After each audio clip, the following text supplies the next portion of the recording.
Recording in progress. Buenos días. El día de hoy vamos a hablar de leucemias agudas. El enfoque de esta presentación, eh, bueno, aunque no como tal le dice nada positivo sobre el contenido del día de hoy, pues es sobre generalidades, epidemiología, factores de riesgo, eh, probabilidades etiológicas o asociaciones, manifestaciones clínicas, hallazgos paraclínicos para diagnóstico diferencial entre ambas. Y ¿sí me escucho bien? No, es como si estuvieras dormido. No, entrecortado. Ah, bueno, entrecortado, dice la doctora. Como que se aleja del micrófono. Como que se aleja mucho del micrófono. ¿Estás usando cubrebocas? A ver, es que traía unos audífonos. ¿Se escucha mejor así? Sí. Ah, va. Y como les comentaba, pues determinar cuál es la utilidad de diferentes clasificaciones en base a los tipos de leucemia, cuáles se utilizaban antes, cuáles se utilizan actualmente, hablar un poquito sobre el pronóstico en relación a hallazgos citogenéticos. Y muy brevemente, cuestiones de tratamiento en relación a complicaciones agudas de la misma patología, sin embargo, no tratamiento propio de quimioterapia. Nada más. Como definición, las leucemias agudas son trastornos clonales malignos de los órganos hematopoyéticos, que estos mismos pueden afectar, pues bueno, una o más líneas celulares. Y estos trastornos se caracterizan por la sustitución difusa de la médula ósea por el proceso el cual pues, se suscita a ese nivel, en donde se generan trastornos anormales inmaduros, bueno, celularidad inmadura e indiferenciada, que finalmente va a ir sustituyendo el resto de las celularidades, ¿no? Y por ende irse manifestando estas complicaciones. Datos importantes sobre su epidemiología en general de leucemias agudas. Son las neoplasias malignas más comunes que afectan a la población mundial. Es el quinceavo cáncer más diagnosticado, la onceava causa de muerte en todas las neoplasias malignas. El mayor del 42% se diagnostican en mayores de 65 años y en específico leucemia mieloide aguda. El del 4.8% se diagnostican en menos de los 20 años y ahí podríamos englobar la leucemia linfoblástica. Es más frecuente en personas blancas y peor pronóstico en negros y hispanos. Casos no, perdón, aquí un error de dedo. Pero bueno, hay datos importantes que ahorita vamos a comentar sobre mutaciones de la línea germinal y genética que la distinción. Sobre sus factores de riesgo, la mayoría no se identifica la causa. Hay ciertas asociaciones que ahorita vamos a platicar un poco. Por ahí se describe un estudio de 3.994 niños que se identificó a 36 hermanos a los que posteriormente se le diagnosticó leucemia linfoblástica aguda. Es decir, no como tal hay un antecedente familiar, sin embargo hay algunos reportes que pudieran estar asociados a esto y sobre todo un poco más frecuente en hermanos gemelos monocigotos. Síndrome de Down, neurofibromatosis tipo 1, síndrome de Bloom, algunas síndromes que ahorita de hecho en una tablita vamos a observar que tienen ciertos rasgos citogenéticos y por ende la probabilidad, no causalidad, de desarrollar leucemia mieloide o linfoblástica o inclusive algunos de estos síndrome mielodisplásico. Por supuesto, la exposición a radioterapia, radiación, quimioterapia. Se describen muchísimos fármacos Y bueno, mutaciones que a lo largo de la sesión, pues bueno, están descritas aquí, pero son muchísimas y algunas específicas de cada patología o cada variante. Fisiopatológicamente, pues son mutaciones y alteraciones genéticas las que mayormente están asociadas a este trastorno hematológico. Se describe que hasta en un 80%, asociadas a CHIP, que es como una nomenclatura que significa hematopoiesis clonal de potencial indeterminado, que están normalmente más asociado a personas de edad mayor, a 60, 65 años, y por ende lo vemos fisiopatológicamente más asociado a leucemia mieloide. Esos tienen como potencial reorientar su desarrollo y dar lugar a la patogénesis de estas neoplasias hematológicas. Por supuesto, los daños en el ADN y el deterioro de la capacidad de la reparación de los daños en el ADN durante la replicación proliferativa pueden dar lugar a estas mutaciones y por ende que conduzcan a esta transformación maligna. Pues es una tabla bastante extensa, pero es un como recuento de cuáles pudieran ser algunas patologías, algunos síndromes que en relación a su trastorno genético y este, reorientación o asociación heredofamiliar pudieras manifestar, no como causalidad, pero pudieras tener el riesgo de desarrollar leucemia mieloide aguda, síndrome mielodysplásico, como comentamos antes, ¿no? Presentación clínica, bueno, es un tanto inespecífica, pero que por supuesto nos dirige obviamente a determinar que no existe una patología neoplásica bueno, obviamente hematológica que lo esté justificando, ¿no?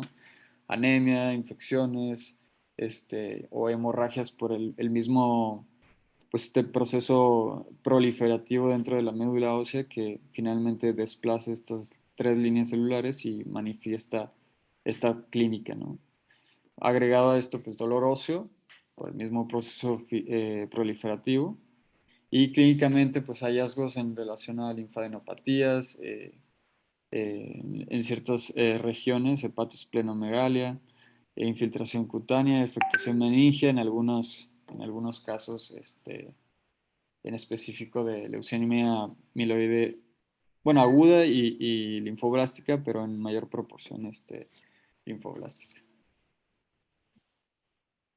El diagnóstico diferencial entre ambas, pues bueno, como ya todos sabemos, obviamente va a estar determinado por el hallazgo de la aspirada médula ósea o si es que encontramos estas características celulares eh, dentro de inclusive la sangre periférica, que aunque no son diagnósticos, ya sí orientadores para determinar que esto se trate de una leucemia aguda. Como ya lo sabemos, el término agudo no corresponde al tiempo de evolución del padecimiento, sino se refiere a la inmadurez de las células presentes ya sea en sangre periférica o aspirada de médula ósea. En relación a la leucemia linfoblástica aguda, bueno, es una neoplasia de linfocitos inmaduros que expresan marcadores ya sea de linaje tipo B o T. Sí es una entidad que es predominantemente pediátrica. De hecho, en relación a las manifestaciones clínicas que comentamos, en asociación con el grupo etario, pues bueno, la sospecha va a ser más hacia esta entidad. Es un tercio de todas las neoplasias malignas infantiles. Es la forma más común de cáncer en niños y es la forma más común en niños. Es 5 veces más común en niños que la leucemia mieloide aguda. El linaje tipo B es el más frecuente y se han reportado 2.500 a 3.500 casos nuevos cada año. Hay una incidencia de aproximadamente 3.4 casos por cada 100.000 habitantes. Eh, Esta diapositiva es la que, bueno, en relación a la linfoblástica aguda o mieloide aguda, pues trata como de englobar cuáles son las características importantes a evaluar en el abordaje diagnóstico de estas patologías. Por supuesto, pues claro que va a haber la sospecha, tanto por las manifestaciones clínicas y en la biometría hemática, pues vamos a encontrar diferentes alteraciones poco específicas que, bueno, finalmente nos van a dirigir a evaluar la celularidad, ya sea en sangre periférica o en aspirado de médula ósea. Entonces, por lo general, bueno, lo importante es determinar cuál es la morfología de las células, ¿no? En el caso de la linfoblástica aguda, las células suelen ser pequeñas con citoplasma escaso, cromatina nuclear condensada y nucleoides indistintos. Las células más grandes con cantidades moderadas con citoplasma, cromatina dispersa y núcleos múltiples. Estas pueden estar presentes con gránulos citoplasmáticos azurofílicos gruesos. No hay bastones de Auer, que es un dato importante. Y los linfoblastos bueno, obviamente en la biopsia de hueso. Habíamos en algún momento comentado el año pasado lo importante que es cuando determinamos la relación entre núcleo y citoplasma. Sí está asociado a un porcentaje, sin embargo se clasifica de alto, intermedio o bajo. Bajo menor del 50% en relación al núcleo, intermedio del 50 al 80% o alto de mayor al 80%, ¿no? La relación núcleo-citoplasma.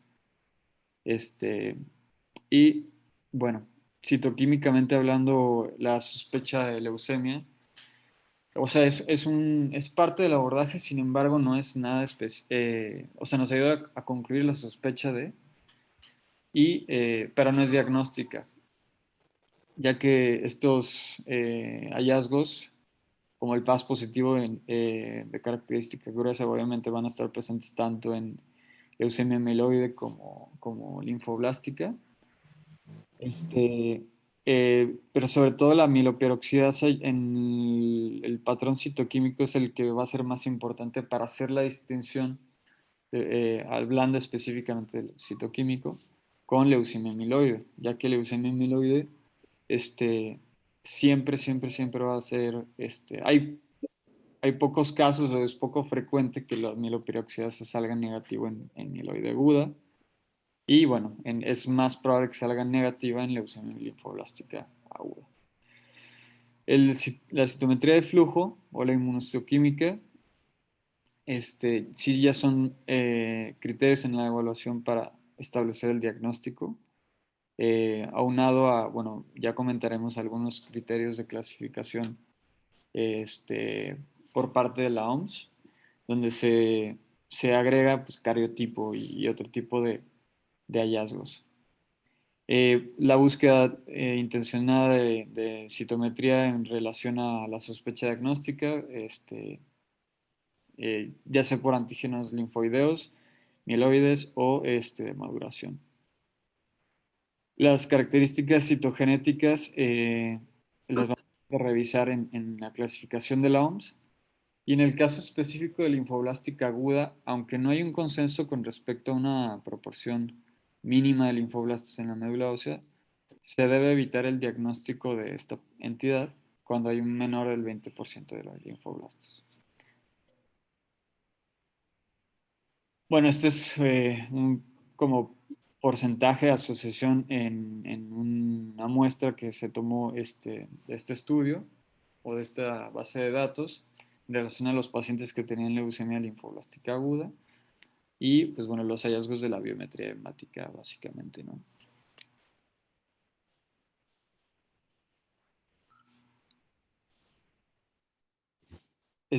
Bueno, obviamente para leucemia linfoblástica aguda y los diagnósticos es importante observar la celularidad, ya sea en sangre periférica, aspirado de médula ósea, o en ciertos casos se apoya más el diagnóstico en una biopsia de hueso, ya que inclusive las pruebas de citoquímico e inmunohistoquímica se prefieren realizar, por supuesto, en estas muestras de aspirado de médula ósea o en biopsia de hueso. Esta es una tabla de las características tanto clínicas, moleculares, citogenéticas e inmunológicas que siempre se tienen que sumar, siempre se tienen que determinar para establecer cuál realmente es el subtipo de leucemia linfoblástica aguda que está presentando el paciente. Eh, de primera intención, pues bueno, la sospecha diagnóstica, tratar de pues clasificar esta patología en relación a estos paraclínicos que, bueno, por parte, pues normalmente en medicina interna no tenemos acceso, pero es importante saberlo porque ya que se establece la clasificación de la leucemia linfoblástica aguda o leucemia mieloide aguda, ya lo veremos, hay algunos criterios o clasificaciones que anteriormente se utilizaban que consideraban tanto el pronóstico, actualmente la clasificación de la OMS no lo toma tanto en cuenta y por esa razón ahorita vamos a comentar sobre una clasificación que la toma en cuenta, entonces hace mancuerna vaya con la clasificación de la OMS, ¿no? Entonces, todo esto es importante porque dependiendo de este pronóstico, bueno, se elige el tratamiento, o bueno, dependiendo de esta clasificación se elige el tratamiento, o se sabe la sobrevida o el pronóstico, ¿no? A 5 años, o la supervivencia a 5 años.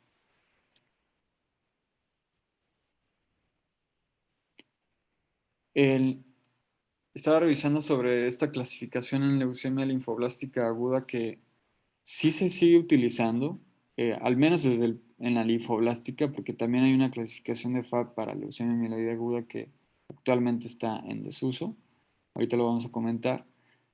Pero bueno, en este caso de la linfoblástica se divide en tres, L1, L2, L3, en donde L1 es predominante, bueno, células pequeñas que normalmente la población es homogénea. Estas, bueno, corresponde L1 el 25 al 30% de los casos. La morfología, pues bueno, ahí son datos específicos donde, pues bueno, como comentaba, los blastos son homogéneos, el núcleo es regular, este, la relación citoplasmática por supuesto, en ambos, tanto mieloide como linfoblástica, pues la relación va a ser alta o mayor al 80%, y se complementa esta clasificación con inmunofenotipo. El L2 es eh, la más frecuente, ya que es el 70% de los casos. Y bueno, la diferencia aquí es que el núcleo va a ser irregular y la cromatina heterogénea. También aquí se enlista nuevamente el inmunofenotipo para determinar cuál estirpe de esta linfoblástica aguda de la que se trata, vaya. Y L3, leucemia, bueno, linfoma prácticamente de Burkitt. Y del lado derecho tenemos esta clasificación de la OMS de leucemias agudas que engloba, por supuesto, a mieloides y linfoblásticas. Ahorita la vamos a ver con un poquito más detalle. Se utilizan algunos criterios tanto clínicos, fenotípicos, si es que se hace en cariotipo para el estudio de estas leucemias, para determinar si este pronóstico es favorable o desfavorable, así es como se determina. En el caso de la edad, como ya dijimos que es una edad de presentación pediátrica, pero si se sale de los rangos de menor a 2 años, mayor a 10 años, pronóstico peor, que al momento del diagnóstico una leucocitosis mayor al 50%, el fenotipo T es el de peor pronóstico. En el cariotipo, la observación del cromosoma, por ejemplo, Filadelfia con la translocación 922, pues determina un peor pronóstico, ¿no? Entre otras cosas.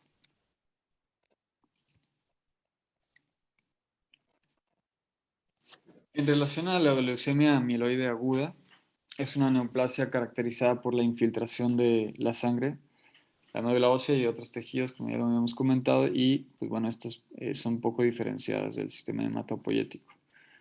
Eh, es el diagnóstico del 1.3% de todos los casos de cáncer y el 31% de todas las nuevas leucemias agudas. Causa el 62% de las muertes por leucemia.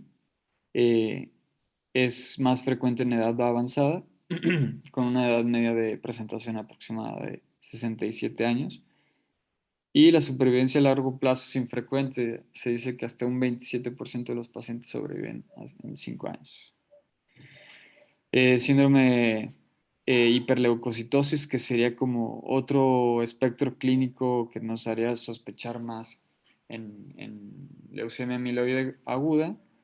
Y lo que habíamos comentado sobre, bueno, esta nomenclatura de chip, que es, platicábamos sobre que se presenta obviamente en pacientes mayores de 60, 65 años y tienen ya esta predisposición genética para someterlo al paciente a riesgo de desarrollar leucemia amiloide aguda o parte de esta fisiopatología para esta proliferación clonal de células hematopoyéticas. Algunas mutaciones, pero bueno, cada entidad o cada subtipo bueno, hace referencia a ciertas mutaciones, carotipos, etc.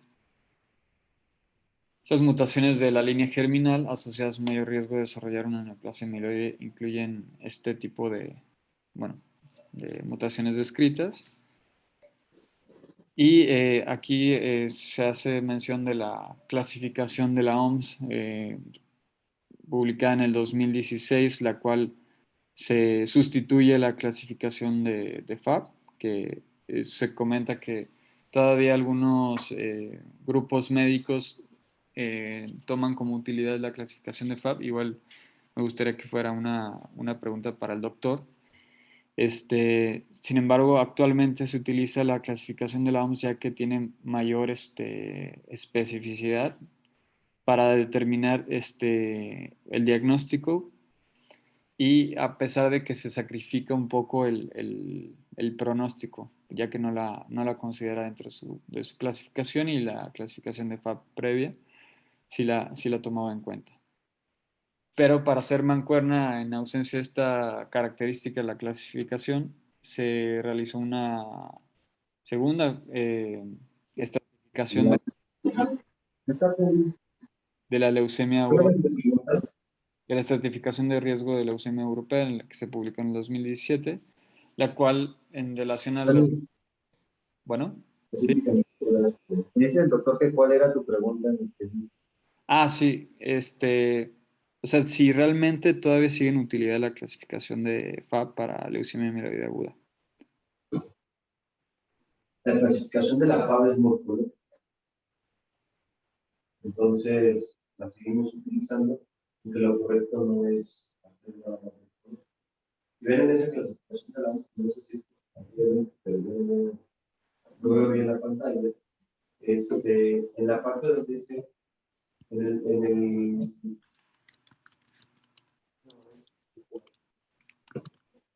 el cuarto, donde dice la clasificación, viene, o sea, la primera parte es la clasificación de recurrencia. Esa. La NOS, que es la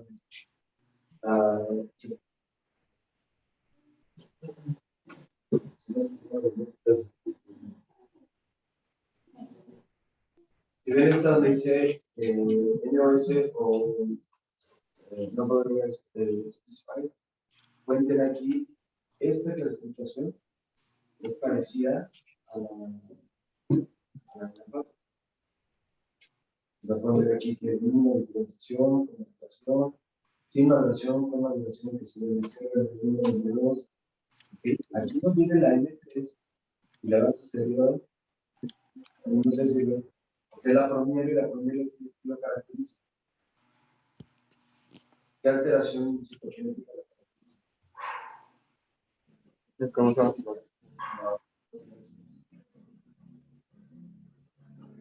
La promesa.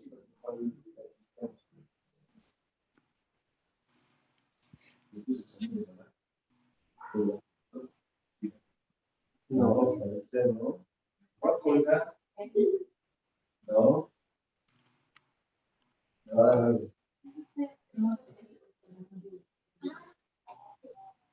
pasaste por allá arriba.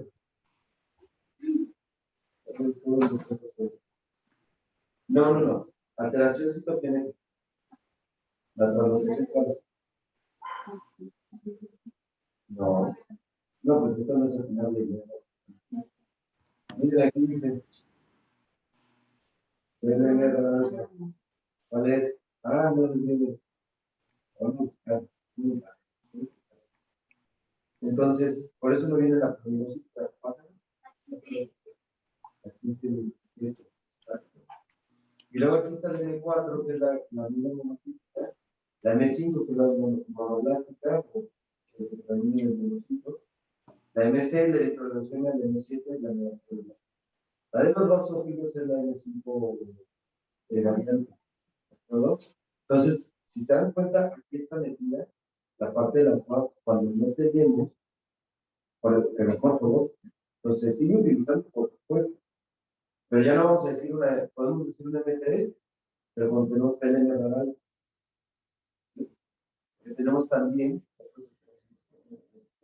otras aplicaciones que pueden generar una progresión.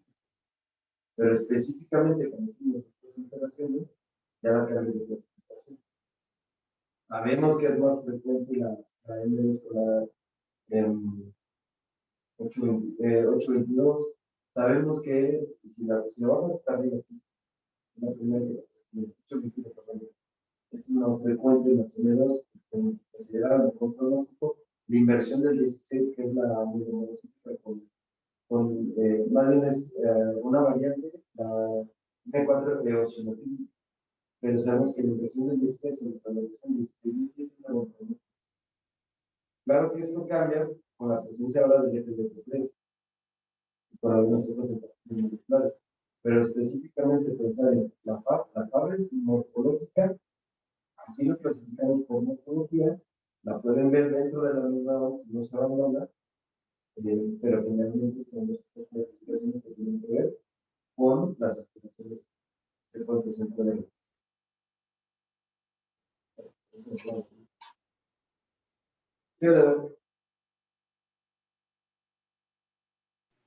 De acuerdo. Ya se lo di. Y como habíamos comentado en relación a la linfoblástica aguda, trato aquí también de englobar algunos puntos importantes, o creo que son importantes para también el abordaje de esta patología, determinando en relación a la morfología, que estos núcleos por lo general son grandes, ya comentamos sobre la relación, núcleos prominentes y una cantidad variable de citoplasma azul pálido, a veces con granulación débil, ya que, pues bueno, cada tipo de leucemia mieloide aguda pues va a tener diferentes datos morfológicos, algunos granulación, otros eosinófilos, bueno, de predominio de eosinófilos, basófilos, etcétera, ¿no? En la relación nuclear citoplasmática y la morfología varían dependiendo de la madurez de la célula. Por supuesto, aquí lo que ya sabemos desde antes, la presencia de los bastones de Auer, que son estas inclusiones citoplasmáticas que pues básicamente su contenido son lisosomas, proteosomas, que se van acumulando y se convierten en cuerpos de Auer como tal, y que pudieran ser estos patognomónicos de los, bueno, la patología hematológica sea mieloide, ¿no? En la cuestión citoquímica, que también no es diagnóstica, lo más relevante es el que tengamos mieloperoxidasa positivo, y en la cuestión de citometría de flujo, la inmunohistoquímica también va a tener pues datos específicos en relación a cada tipo. Estos son solo algunos de ellos. Y las características citogenéticas, que son muy importantes porque en base a la clasificación es necesario realizarse el cariotipo. Es decir, inclusive a pesar de la celularidad de que se tiene que reportar en una muestra de por lo menos 500 células y de ahí determinar el porcentaje en aspirado de médula ósea. Hay algunos tipos de leucemia mieloide aguda que no necesitan de la celularidad para que sean diagnósticos. En algunos de ellos pues, puede ser la simple presencia de las características citogenéticas, ¿no? En el aspirado de médula ósea, bueno, simplemente como datos o nombres específicos de estos blastos, que por supuesto aquí de forma rigurosa sí se comenta la presencia mayor al 20% de esta celularidad, pues pueden ser los mieloblastos, monoblastos, promonocitos, promielocitos, megacardioblastos.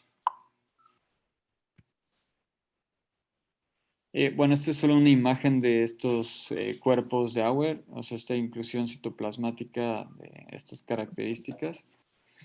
Que, bueno, si son un poco más pequeños, si se determina que son bastones y si existe este acúmulo de los bastones, se les determina cuerpos como tal de Auer, ¿no?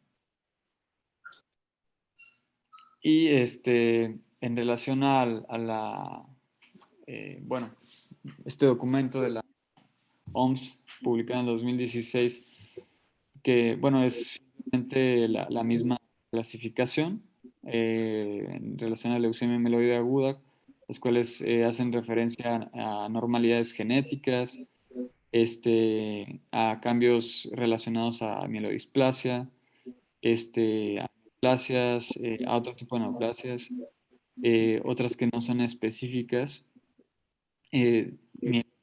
sarcoma mieloide, perdón, y asociada a síndrome de Down. Son muchas variantes como tal, solo hice referencia en relación a su bueno, porcentaje de presentación, no quiere decir que sean en ese orden, pero las que probablemente más pudiéramos encontrar. La leucemia mieloide aguda, que con translocación 821, que el hallazgo importante es citogenético. Y aquí yo tenía una duda, no lo entendí completamente, doctor. En relación a este hallazgo morfológico, me parece, de lo que se explica que sería un HOF. O sea, si entendí bien, es como esta morfología del núcleo o de la célula en pico, algo así.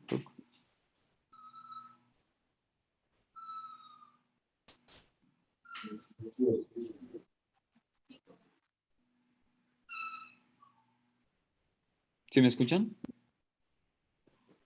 Sí, sí, pero no creo que. ¿Perdón? Dices del mucho que. O sea, cómo sería como, o sea, ¿qué hace referencia esta descripción de como Hoff? O sea, ¿cuál sería como la descripción morfológica? O sea, sí hace referencia a una descripción morfológica, ¿no?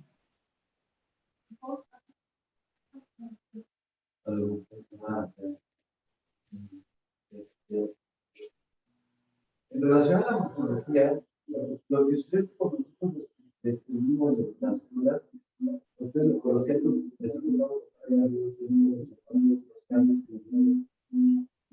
nosotros vemos. Por ejemplo, aquí se ve el MRA, no sabemos realmente que vamos a tener aumento de grado, nosotros somos los. Ustedes comentaban de los grupos de agua que son granos en el pasado, son muchísimos granos, son promedios de agua muy grandes. Y las diferencias más representativas a las diferencias que nosotros vemos los núcleos de los municipios actualmente los municipios.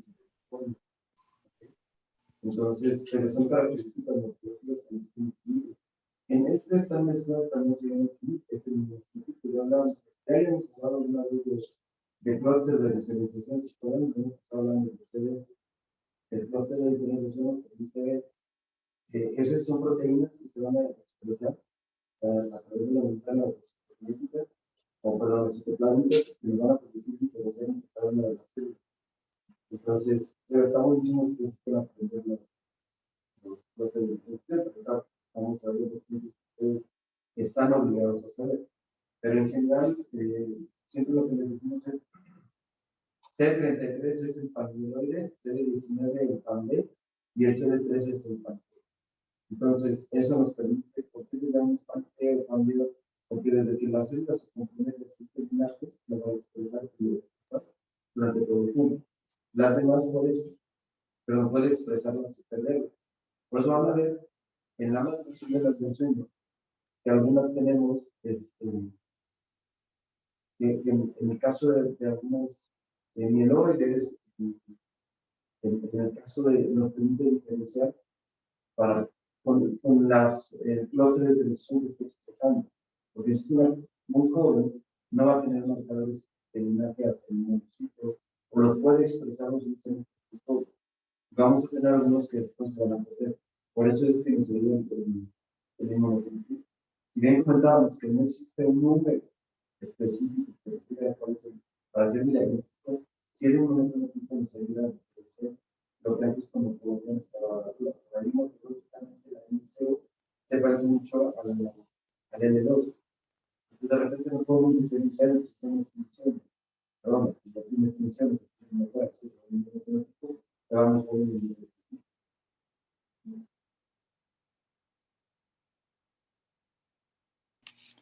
acuerdo. Y bueno, como comentaba, en relación a los hallazgos, pues bueno, paraclínicos para poder clasificar estos tipos de leucemia mieloide aguda, se van a ir englobando en esta clasificación europea para tratar de determinar si el riesgo es, bueno, favorable o inclusive puede ser adverso y que eso vaya justificando el tratamiento. Como tal, voy a compartir nada más un mapa conceptual, un segundo.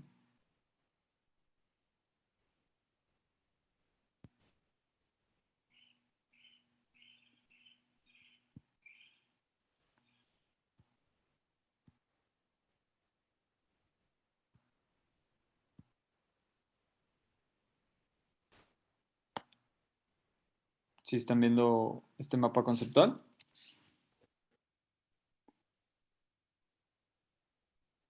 Bueno. Sí, sí, se está viendo. Bueno, es un mapa que había realizado previamente y lo quisiera utilizar a manera de recordatorio y datos como relevantes de lo que platicamos el día de hoy, que bueno, finalmente es una proliferación neoplásica clonal. Ya comentamos que es importante tener el mayor al 20% de esta presencia de blastos en médula ósea y por supuesto la disminución en las series, que ya sea que pueden inicialmente hacer monos o bueno, una citopenia o inclusive hacer pancitopenias y bueno, obviamente la manifestación de los datos clínicos. Hay lo que habíamos comentado sobre datos etiológicos o asociaciones genéticas como síndrome de Down, que sería el más importante y de hecho está en la nueva clasificación de la OMS. Infecciosos, la exposición a ciertos agentes, algunos fármacos quimioterápicos y las translocaciones que serían el mayor porcentaje.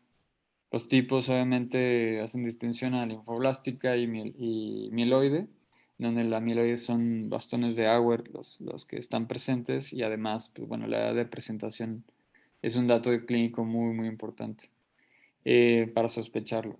En cuanto al diagnóstico, ambos se van a manifestar muy, muy similar. Pudieran algunos tener manifestaciones hacia el sistema nervioso central, como puede ser pueden ser ambos, pero de mayor predominio linfoblástico.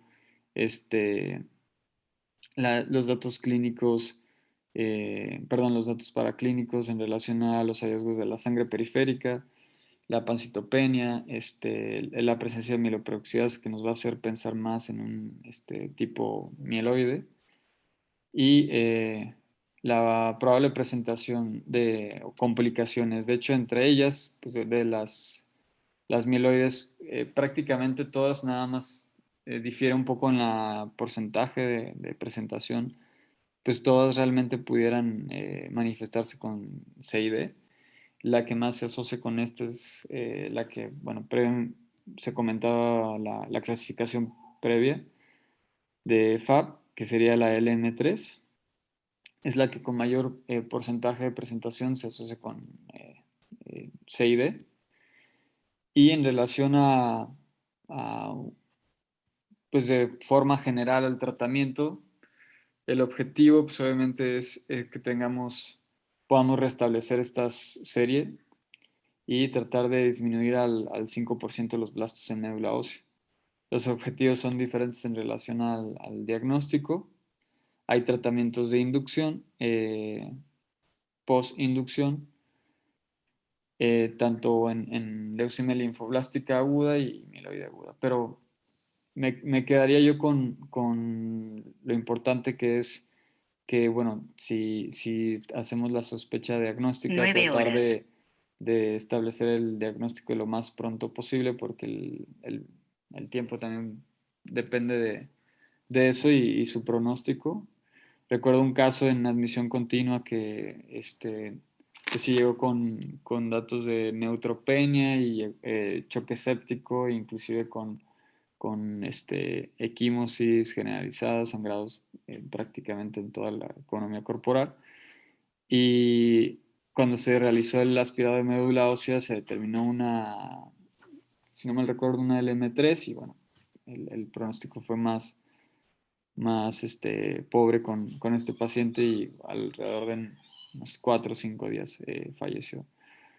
Entonces, pues bueno, yo creo que si más allá de lo que pudiéramos agregar aquí, si nos pudiera usted, doctor, dar alguna recomendación importante como parte del servicio de medicina interna en relación al abordaje de estas patologías, ¿no?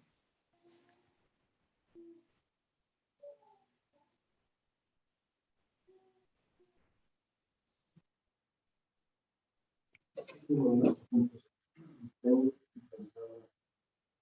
Primero, ¿consideran que define el síndrome? ¿Qué síndromes caracterizan la leucemia? Médico,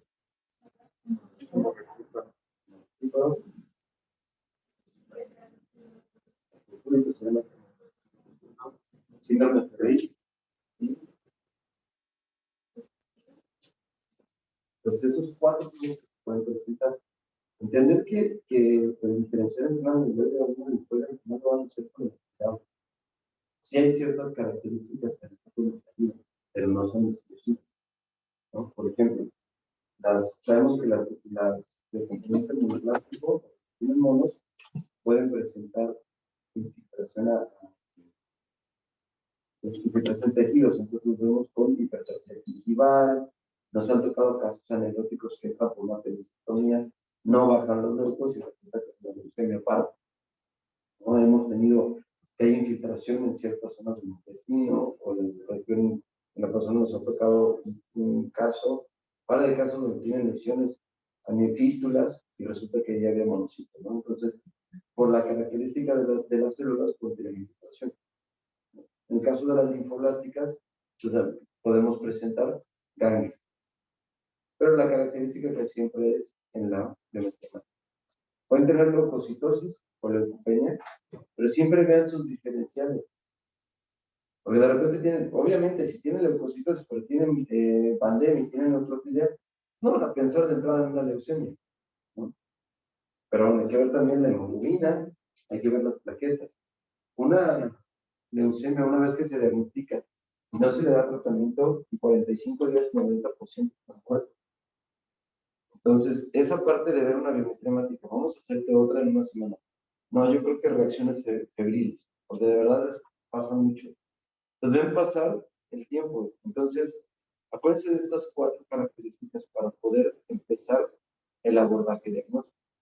Si tengo hepato, tengo esplenomegalia, la edad del paciente. En los adultos es más frecuente la amiloide que la linfoide, pero eso no reacciona de que lo puedas presentar, ¿de acuerdo? Entonces, ver estas células que algunos cuando rotan allá en hemato se acostumbran a ver hacia los blastos, que puedan ver un blasto en sangre periférica, te sugiere altamente. Lo más seguro es que sí, pero hay otras patologías que te pueden dar blastos en sangre periférica, como la mielofibrosis, pero bueno, en estadios ya más avanzados. Pero lo importante es que entiendan esta parte. Si ustedes les están reportando, ya hay aparatos públicos que directamente les dicen blastos, la realidad es que estar o pensar en abordarlo como vamos a ver qué es, haces que pierda tiempo el paciente. Hay un estudio de San Jude donde el retraso más de 5 días en los pacientes pediátricos, una vez que se hace el diagnóstico, porque alguien dice leucemia, más de 5 días disminuye la sobrevida global de los pacientes. En el adulto no se demuestra así. En el adulto pasa lo que dijo su compañero. Intentamos aquí hacer ese estudio y resulta que los que les dimos tratamiento más rápido son los que más se murieron. Y las relaciones que vienen más graves. Entonces no nos tardamos, no queremos tardarnos en nada. Los que ya han estado allá arriba saben que digamos con un protocolo que tenemos que hacer, con el catéter. Pero cuando nos llega uno grave, prácticamente enfurecemos, el día siguiente no tiene ya el catéter, ya está lista la citorreducción, estamos, si tiene datos de la hipostasia. Entonces, creo que la parte que vamos a revisar, y además que me está ocurriendo que nos vamos a conectar se van a conectar a una clase con nosotros, que creo que es la parte que a ustedes les toca como internistas, no nada más esta parte del abordaje ya lo entendieron. Ustedes saben el cuadro, yo veo blastos, veo todos estos cambios, pues lo voy a dirigir al hematólogo. Pueden ver el frotis, pero ¿qué pasa con el paciente que llega a urgencias? Yo creo que ahí es la parte, independiente de su programa del POEM, lo que les va a servir cuando estén allá abajo. Yo creo que tendríamos que revisar 3 cosas. Uno, leucostasia, porque les llegan, cuando les llegan con 300,000 euros, tienen uno allá abajo con 300,000 euros en triage, ¿no? Él estaba con hidroxurea, pero decidió que era importante mejor quitarla porque dijeron que era mala. Se había ido con 50,000 leucocitos y decidió regresar con 300,000. Entonces, revisar leucostasis, se lo voy a preguntar el que lunes. Hiperviscosidad, que es otro dato que ustedes deben de saber. Hiperviscosidad, que no es lo mismo, porque eso puede ser mieloma múltiple, ¿no? Entonces, ver esta parte de los cambios. ¿Qué alteraciones les toca a ustedes ver? Ustedes que van a estar que son la línea de ataque, que pueden estar en admisión, que pueden estar en triage, que de repente les tocan a los pacientes, les consultan, o que les van a tocar en cualquier lugar. Y la tercera, que comentaba el doctor, hablando de leucemias, la parte de fiebre y neutropenia, que es a la clase que se van a conectar ahora con Luis, porque el doctor Hugo va a dar una plática sobre el retraso, el impacto del retraso de los antibióticos en fiebre y neutropenia, porque eso también les toca a ustedes. Llega paciente, tiene neutropenia, le viene refiriendo fiebre, y eso se sabe, pero el chiste no es que yo venga y se los diga, eso lo van a ver en esta sesión que haremos con ustedes. Perdón, todavía no recuerdo la fecha porque al igual que ustedes vamos perdiendo residentes con el COVID, pues cada vez son menos.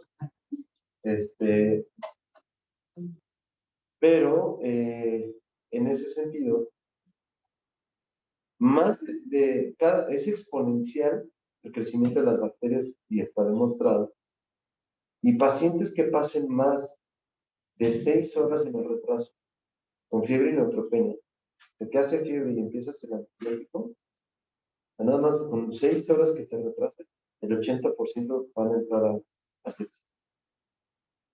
¿Cuánto tiempo pasa en lo que ustedes les toquen en continuo? El paciente viene diciendo que tiene fiebre, de entrada, ¿cuánto tiempo pasa afuera? En lo que lo traen, ya hay pacientes que ya llevamos tiempo perdido. En lo que logra entrar, en lo que ustedes lo valoran, le toman laboratorios, en lo que le hagan a los hematos, en lo que bajan los hematos, que también no todo es,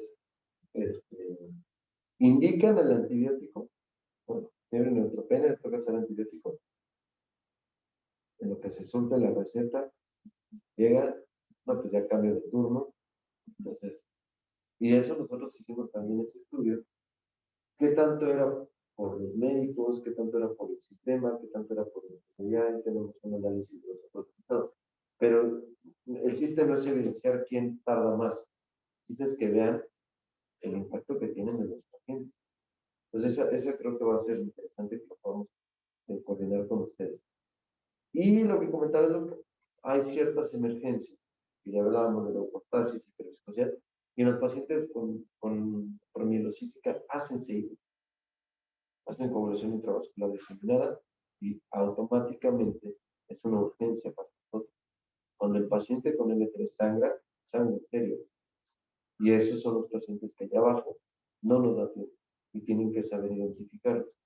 Entonces, son diferentes diagnósticos. Creo que no les tienen que saberlo como internistas, no les toca lograr la diferencia entre una mieloide y una linfoide, y aparte clínicamente es complicado, pero tenemos formas de sospechar por la edad, por frecuencia, por los sitios de infiltración.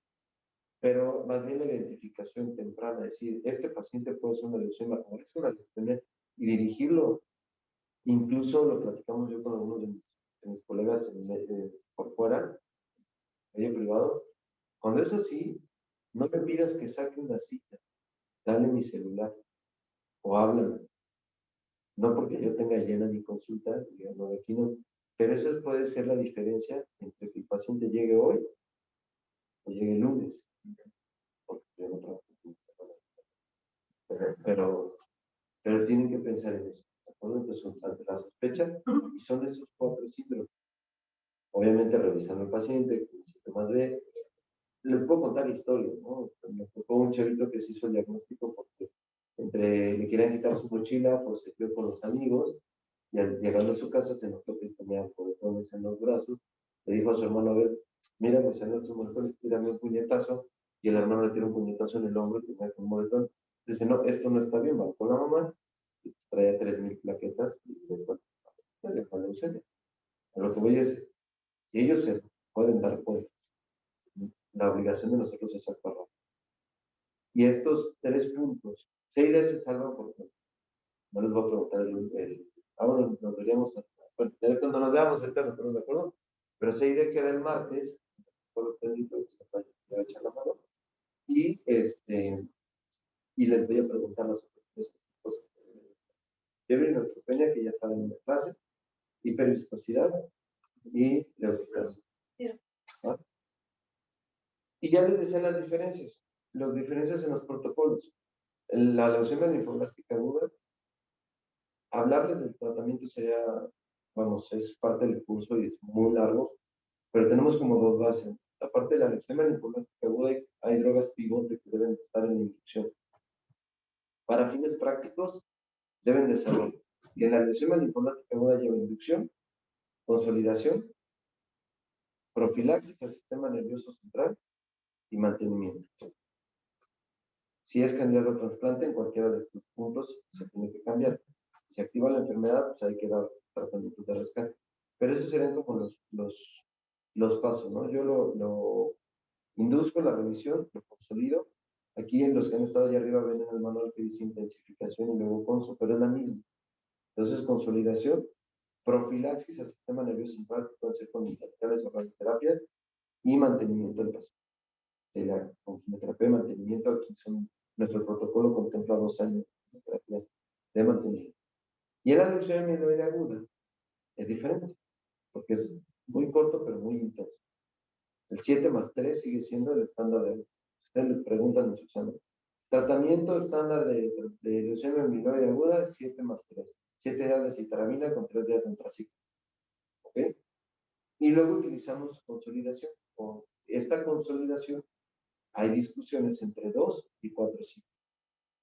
Discusiones largas en los grupos, pero sabemos que la base son dosis intermedias de citarabina. ¿Okay? Y eso más o menos son 6 meses de tratamiento. Y ahí concluye, depende del tipo de leucemia mieloide, si va a trasplante o no va a trasplante. Y nosotros estamos haciendo un protocolo para mantenimiento. Pero eso es lo global que se tiene que saber de las artes. ¿Vale? Sí. Y les dejo su tarea. Sí. Gracias, Doc. La diseminada, y ahora nos quedarán las crónicas. Nos ponemos de acuerdo si es el jueves, el miércoles, algo que nos ponemos. ¿Ok? Listo. Entonces, bien. Gracias, Dani. Sí, gracias. Gracias, Doc.